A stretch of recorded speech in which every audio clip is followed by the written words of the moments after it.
चिड़िया अपनी रंग की बाल्टी उठाती है और अपनी बेटी से कहती है, गुड़िया बेटी, मैं काम पर जा रही हूँ, मेरे पीछे से घर से बाहर मत जाना, आपको तो अभी जंगल के रास्तों का भी पता नहीं है। मम्मा, मैं इतनी भी छोटी नहीं हूँ, मुझसे छोटे छोटे पक्षी पूरा जंगल घूमते हैं। वो तो ठीक है बेटी, लेकिन मुझे बहुत डर लगता है। मम्मा चिड़िया अपने घर से निकलती है। आज मम्मा चिड़िया को कौवों के घर को रंग करना था। मम्मा चिड़िया कौवों के घर पहुंच जाती है। ये जो इस तरफ की दीवार है, इस पर लाल और दूसरी दीवार को नीला रंग करना है। ठीक है गौरी बहन, आप चिंता न करें, मैं शाम तक सारा काम पूरा कर दूंगी। फिर चिड़िया अपना काम शुरू करती है। चिड़िया सीढ़ी लगाती है और पहले ऊपर से दीवार को रंग करना शुरू करती है। थोड़ी ही देर में रानू चिड़िया एक दीवार को रंग कर लेती है और फिर दूसरी दीवार को सीढ़ी लगाकर रंग करना शुरू करती है। गोरी कौवी का शरारती बेटा जग्गू कौवा अपने घर से बाहर आता है और छुपकर सीढ़ी के पास आ जाता है। सीढ़ी को गिरा देता हूँ और फिर चिड़िया आंटी को गिरते हुए देखूंगा।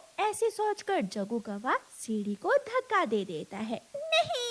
चिड़िया की चीख निकलती है, सीढ़ी गिरती है और सीढ़ी के साथ ही रानू चिड़िया सीधी जमीन पर आ गिरती है। मम्मा चिड़िया के पंख पर चोट आ जाती है, पंख घायल हो जाता है। मेरा पंख हिल नहीं रहा। गोरी कौवी और कालू कौवा भी वहाँ आ जाते हैं। मम्मा मम्मा, आंटी चिड़िया गिर गई है। गोरी बहन, जग्गू ने सीढ़ी को धक्का दे दिया और मैं गिर गई। चिड़िया, अपनी गलती से गिरी हो तुम, अब मेरे बेटे पर इल्जाम मत दो। देखकर काम किया करो, क्यों अंधों की तरह तेज तेज काम करती हो। मुझे मेरे घर तक पहुंचा दो कालू भैया, मेरे पंख में बहुत दर्द हो रहा है। हम तो दूसरे जंगल जा रहे हैं, किसी और से कहो। फिर कबूतर और तोता वहाँ आ जाते हैं। कबूतर और तोता रानू चिड़िया को टोकरी में बिठाकर उसके घर ले जाते हैं। मम्मा, क्या हुआ? आपके पंख पर चोट कैसे लगी है? आपकी मम्मा सीढ़ी से गिर गई है बेटा। चिड़िया बहन, जब तक पंख ठीक नहीं हो जाता काम पर मत जाना। कबूतर भैया, मैं काम पर कैसे जाऊंगी? मेरा तो पंख हिल भी नहीं रहा। कबूतर और तोता वहाँ से चले जाते हैं।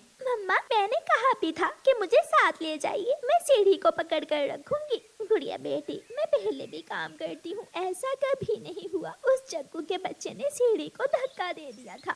2 दिन गुजर जाते हैं और फिर मम्मा चिड़िया अपनी बेटी गुड़िया से कहती है, गुड़िया बेटी, घर में राशन भी खत्म हो गया है, आप कौवे अंकल के पास जाओ और उससे कहो कि जितना काम मम्मा ने किया था उसके पैसे दे दे। मम्मा, कौवे अंकल का घर पीपल के पेड़ पर ही है ना? हाँ बेटी, यहाँ से सीधी जाना और फिर दाएं। गुड़िया अपने घर से निकलती है और कौवों के घर जाती है। कौवे अंकल, मम्मा ने भेजा है, आप काम के पैसे दे दें। कौन सा काम? एक दीवार तो रंग की थी तुम्हारी मम्मा ने, जब पूरा काम खत्म करेगी तो पैसे भी ले जाना। आंटी, मम्मा का पंख घायल हो गया है और घर में खाने को कुछ भी नहीं है। तो फिर भीख मांगना शुरू कर दो, मैं तो पैसे नहीं दूंगा जब तक काम पूरा नहीं हो जाता। गुड़िया निराश होकर वापस चली जाती है।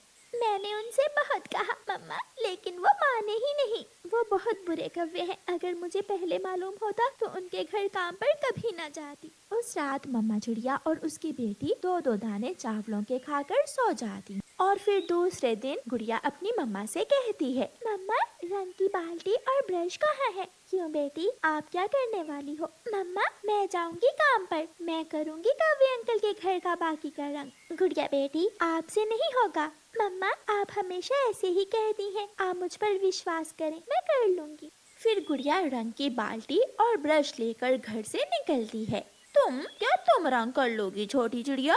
मैं रंग सास की बेटी हूँ, मैंने अपनी मम्मा से इतना तो सीख रखा है, आप मुझे सीढ़ी दे। फिर गुड़िया दीवार को सीढ़ी लगाती है और जो काम रह गया था उसे पूरा करने लगती है। गुड़िया थोड़ी ही देर में बाकी का काम कर लेती है। अंकल और आंटी, आकर देख लें, मैंने काम पूरा कर दी। चिड़िया, कबूतर और तोता एक दूसरे के दोस्त थे, लेकिन कालू कौवा किसी भी पक्षी से दोस्ती नहीं करता था, क्योंकि वो खुद को बड़ा और शक्तिशाली समझता था। कौवे कौवे, मुझे चिड़िया ने भेजा है, हम सब दाना लेने जा रहे हैं, आप भी हमारे साथ आ जाओ। जाकर चिड़िया को बता देना कि कालू कौवा तुम सबसे बड़ा है और शक्तिशाली भी, इसलिए मुझे तुम्हारी जरूरत नहीं है, मैं अकेला ही दाना लेने चला जाऊंगा।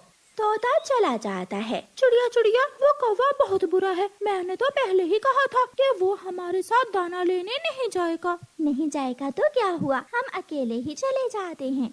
फिर चिड़िया, तोता और कबूतर अपना अपना दाना लेने चले जाते हैं। कबूतर ने एक पेड़ पर मीठा फल ढूंढ लिया था, लेकिन वहाँ कौवा आ जाता है। चलो चलो भाग यहाँ से, ये मीठा फल मेरा है। ऐसा ना करो दोस्त, हम सब पहले यहाँ आए थे और ये मीठा फल मैंने पहले देखा था। मार मार कर तेरा सर फोड़ दूंगा, आया बड़ा मेरा दोस्त बनने। कौवा वो मीठा फल लेकर वहाँ से चला जाता है। कबूतर रोता हुआ चिड़िया के पास जाता है। वो ले गया मेरा मीठा फल, वो कौवा छीन कर ले गया। कबूतर भैया चुप कर जाओ, लो तुम ये दाना ले लो, हम सब शाम को कौवे के पास जाएंगे और कौवे से बात करेंगे। कबूतर दाना ले लेता है और फिर शाम के समय वो तीनों दोस्त कौवे के पास जाते हैं। कौवा अपने टूटे फूटे तिनकों के घोंसले में बैठा मीठा फल खा रहा था। कौवे, कोई भी पक्षी इस जंगल में अकेला नहीं रह सकता, एक न एक दिन तुम्हें हमारी जरूरत जरूर पड़ेगी, इसलिए तुम हर किसी से लड़ाई मत किया करो। मुझे तुम्हारी कभी भी जरूरत नहीं पड़ेगी, तुम छोटे और कमजोर पक्षी हो और मैं बड़ा ताकतवर पक्षी हूँ। जाओ तुम यहाँ से चले जाओ। कभी कभी इतनी बड़ी बड़ी बातें ले डूबती हैं कालू कौवे। जाते हो या एक लगाऊं? ये नहीं सुधरेगा। वो सब वहाँ से चले जाते हैं। ऐसे ही दिन गुजरते के और फिर उस जंगल में सूखे का मौसम आ जाता है। चिड़िया, कबूतर और तोता वो जंगल छोड़कर दूसरे जंगल में जाने का फैसला करते हैं। वो सब अपना अपना जरूरी सामान लेकर उस जंगल से परावास करते हैं। शाम होने से पहले पहले वो सब दूसरे जंगल पहुंच जाते हैं। कबूतर भैया, आप सबके लिए दाना ढूंढ लो, तब तक मैं और तोता हमारे लिए एक घर बना लेते हैं। कबूतर दाना लेने चला जाता है और तोता लकड़ियाँ इकट्ठी करने लगता है और चिड़िया उन लकड़ियों से घर बनाने लगती है। रात से पहले पहले घर बन जाता है। कबूतर भी बाजरे के बीज ढूंढकर ले आता है और फिर घर में बैठकर वो सब मजे से बाजरे के बीज खाते हैं। दोस्तों, हम सब ने मिलकर काम किया, यही वजह है कि हम खुश हैं। हम अनजान जंगल में भी एक दूसरे की ऐसे ही मदद करते रहेंगे। 2 दिन बाद आसमान पर गहरे बादल छा जाते हैं और तेज बारिश शुरू हो जाती है। कौवा अपने तिनकों के घोंसले में बैठा हुआ थर-थर कांप रहा था। उसके पास खाने पीने को कुछ नहीं था। वो उड़ता है और दाना ढूंढने जाता है, लेकिन उसे कहीं से भी दाना नहीं मिलता। वो थक हार कर चिड़िया के घर जाता है, लेकिन चिड़िया के घर में तो कोई भी नहीं था। फिर कौवा कबूतर के घर जाता है और खिड़की से आवाज देता है, कबूतर कबूतर कहाँ हो? कोई है? घर में कोई है? ये सारे पक्षी कहाँ चले गए हैं? कौवा नहीं जानता था कि सारे पक्षी तो दूसरे जंगल चले गए हैं। भूख से मारा हुआ कालू कौवा दोबारा अपने घोंसले में जाकर बैठ जाता है। उधर चिड़िया, कबूतर और तोता एक दूसरे से बातें कर रहे थे। अब ऐसी बारिश में कौवा न जाने क्या कर रहा होगा। वो जरूर भूख से मर रहा होगा या फिर हमारे दरवाजों पर जाकर दस्तक दे रहा होगा।